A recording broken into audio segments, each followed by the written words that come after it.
Hey guys, welcome back. And yes, in today's one, I will be reacting to Ardie Savea react to captaining his first Bledisloe game in Australia. Interesting. A react on a reaction. That should be interesting. Anyway, the game is basically tonight in New Zealand. It's morning now. We're all super excited for this game. I think it's going to be a good one.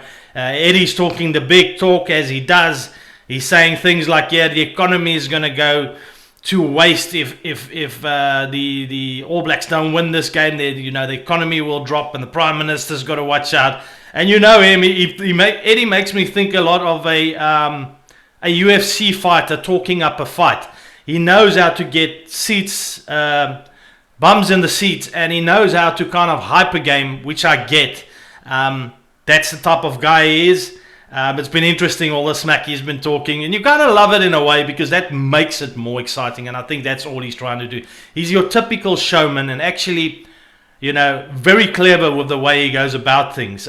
If you haven't watched the video where I react to new Wallaby advertisements that came out that Eddie did, there also you can clearly see what he's trying to do, trying to hype the Wallabies up a bit. But yeah, go check that out. I'll have it at the end of this video. But let's get into this one where Ardie actually, speaks before the game. He's obviously captaining the side for the Bledisloe Cup against Australia tonight. Let's have a look. To obviously be able to lead the All Blacks this week. I've done it before, and not at the MCG, but led this team, and just really grateful, mate. Just love this guy's, gratitude. He's got. This week. Kind of love his humility. Just to be able to wake up and obviously be in the position I am. I mean, what a man. Gotta love this guy. I guess your roles kind of change. You thinking about different things. You're the one that's talking to the ref. But yeah, not much has changed this week. I've got a lot of great experienced leaders around me that kind of do a lot of the mahi during the week and prepping the boys. What's mahi? Let me just check here. 1 minute. I need to see what's mahi. Guys, I live in New Zealand, but I'm always learning new Maori words. So let me just see.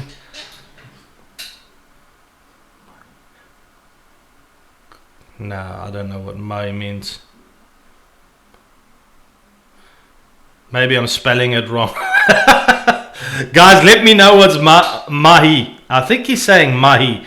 Because I'm spelling it M-A-H-I, and I'm getting that is in Maori, it is to garden. And I don't think Ardie Savea is talking about gardening. But anyway, yeah, I'm sure one of you would be able to tell me. It allows me just to be me and be myself and lead the way I lead.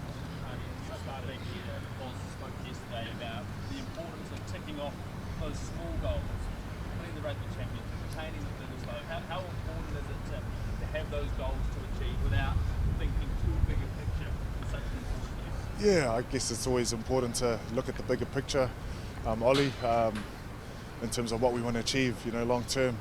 But obviously you break it down, and for us it's like week by week, and that's kind of the mantra we've been. Good approach, week by week. But I'm sure they've got a bigger plan.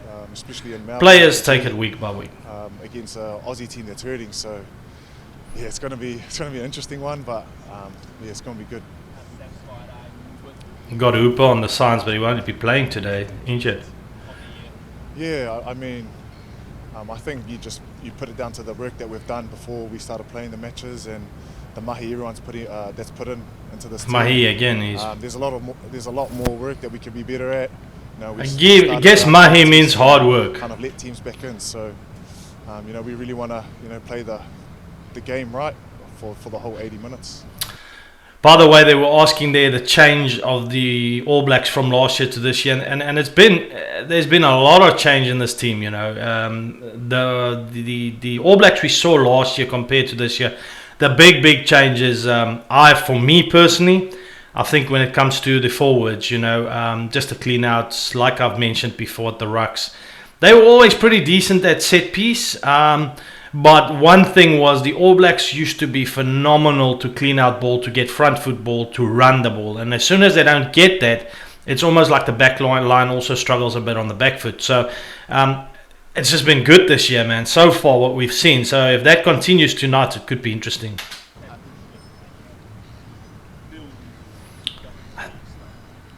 it's always crucial for any team to kind of, get the dub consistently, and for this All Blacks team, that's what we want to kind of do, and leading up to the future, that's kind of the goal. And like I said, I think Ardie must go get his ears test, not in a bad way. I don't mean it in a bad way, because I've seen him before. He can't hear nicely when the guys ask questions. Throw some punches.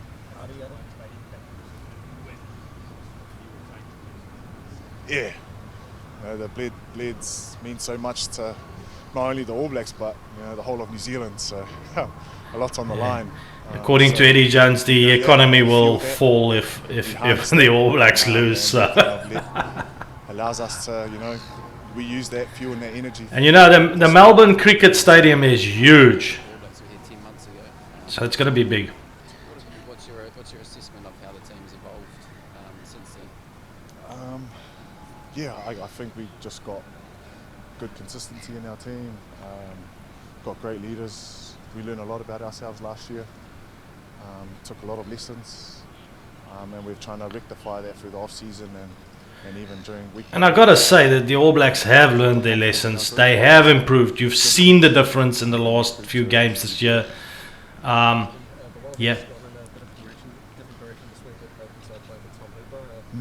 Even Jet Holloway said yesterday, it's a bit of an un-Australian number 7, a big body. What do you know about him? And what do you expect from him tomorrow? Yeah, I've obviously lost to the also in the quarterfinals.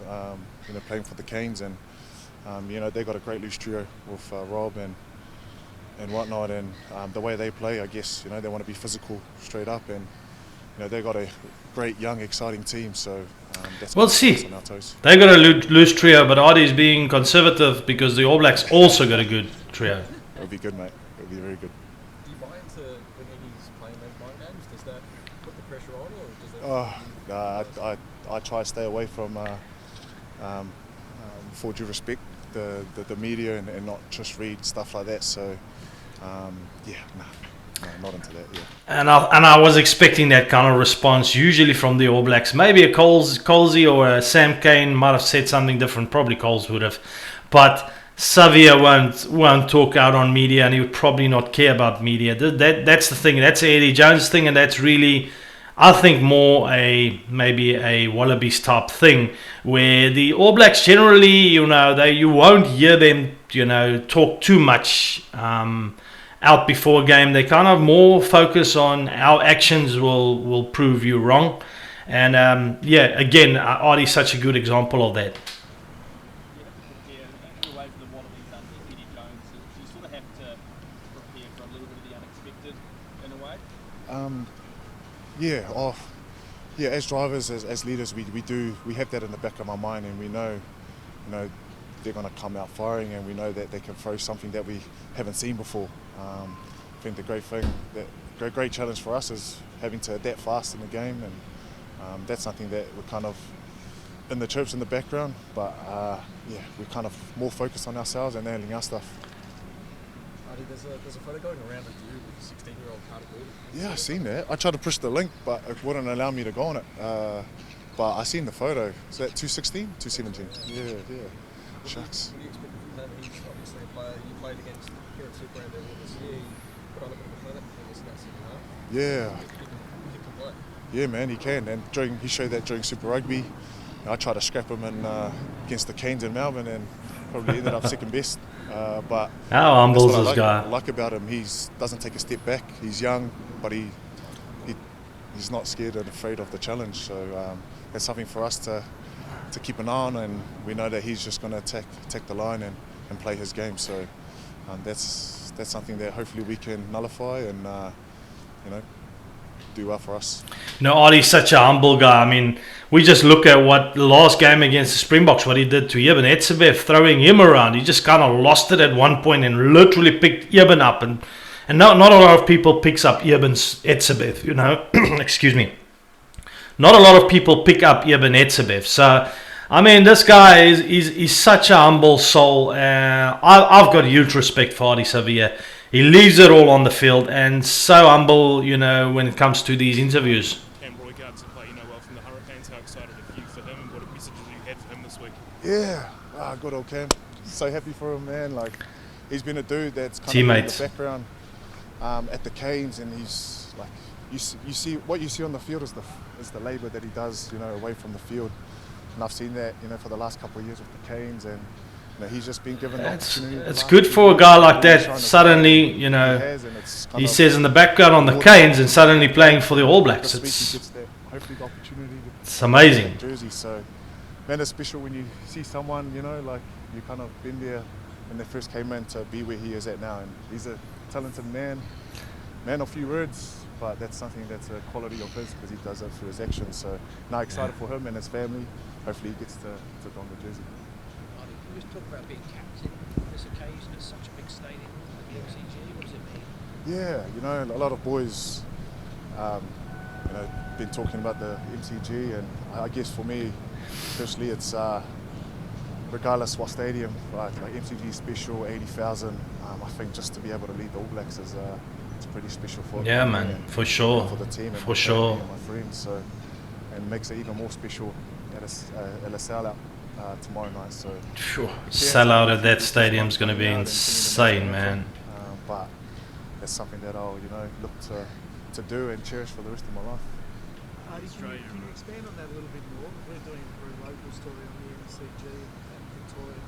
How important is it for rugby union to be at the MCG? By the way, I just want to say, Ardie Savea, sorry for interrupting again, but Ardie Savea, I mean, just he's generally what he's saying there, being the captain, he does things his way, which is leading by example. That's the type of captain he is. You'd see him on the field just be, you know, front man, just performing, and that's what I like about him. He leads by example. He talks when he has to, but he's such a icon of a player to be looking at, you know, as an example. And what do you know of the history of the Greater? Man, without sounding disrespectful, brother, I grew up not knowing any stadiums around the world, but I've come to understand and learn around the MCG, around the team, and I think there's no one in our team that's played at the MCG in our team. So It's just so for humble. me, it's like I said, So none of the teams try to look played at it in the MCG. most simplest Wow. ways. Like, yeah, it's cool playing at the MCG, 80,000, but for me, it's cool to wake up every day. It's cool to put the jersey on. Even more special to put the jersey Gratitude, on, man. even to lead. Gratitude. You gotta love I'm it. just grateful to be awake, alive. Grateful to be awake, alive. I mean, Special being able to play at the it's MCG. just good to hear Not people knowing talk much like about that, it, man. to Be fair thankful honest, for everything you but, got. you know, through the stories that have been told, we've got Kiwi in our environment, and he played in that test at the MCG. Just hearing their stories is pretty special. So, again, yeah, very grateful and feeling blessed. So what is the expectation then with such a big crowd? What is the expectation from your team? Yeah, you know, we know playing on Aussie soil is really tough, and how the crowd can get behind the team. So, you know, for us, it's dealing with that. You know, we've got to deal with the pressure, we've got to deal with the noise. We're under the pump. That's about us being able to adapt and adjust really fast for us to be better and hopefully get the dub. Melbourne obviously has Grand Prix, it's got MotoGP, it's got a lot of different events. How important is it for rugby union to be a part of that calendar here in Melbourne? Yeah, I mean it's awesome and it's pretty special. Hopefully it can grow the game here, not only in Melbourne but in Australia and all over the world. So yeah, it's good for the sport. And do you have one eye? I know it's a long way away, but 2027 obviously World Cup as well. That's a long way away, but I want to talk to you about that. Why? I think I'm looking to sign a deal in Saudi Arabia. No, sorry. You gotta love that. Sign a deal with Saudi I'm Arabia. working still. But Everyone wants a deal with Saudi Arabia. hey guys, I was laughing at Quake Cooper also asking, You are in Melbourne, so what are you I think they're Kiwis. you just gotta call that out. I think they're Kiwis. It's not Wallabies, it's Kiwis. Announced their line schedule for 2025. Part of that is an invitation game to an combined Australia-New Zealand team. We haven't really heard from a Kiwi perspective of that. Is that a game that New Zealand players are keen to be involved with? Has there been much chat about that since it was announced? No, from myself, there hasn't been a lot of chat, but it's something that's bloody exciting. You know, like I guess the only time you get to play with other guys is in the Barbarian squad. So to be able to have the opportunity to play with some of the Aussie brothers against the British Irish Lions would be pretty special. Yeah, whether or not I'd be there, but you know, if I'm still strong, you know, I'd love to put my hand up. But man, imagine being alongside Rob Valentini, oof, you know, playing like that. So that would be awesome. I think it'll be pretty good for the game too. Yeah. Guys, I found that interesting. I like, you know, the humility that comes off of Savea. You know, it's been hyped in the media, whatever. You can see it doesn't fuss him at all. He's got nothing to say. Sticks to the point. Dropped a few good jokes in there, and yeah, generally excited for tonight. I think it's going to be an awesome one, and I hope you guys all enjoy it. And we'll chat again. Cheers. Bye. Oh yes, I forgot. Hit the subscribe button.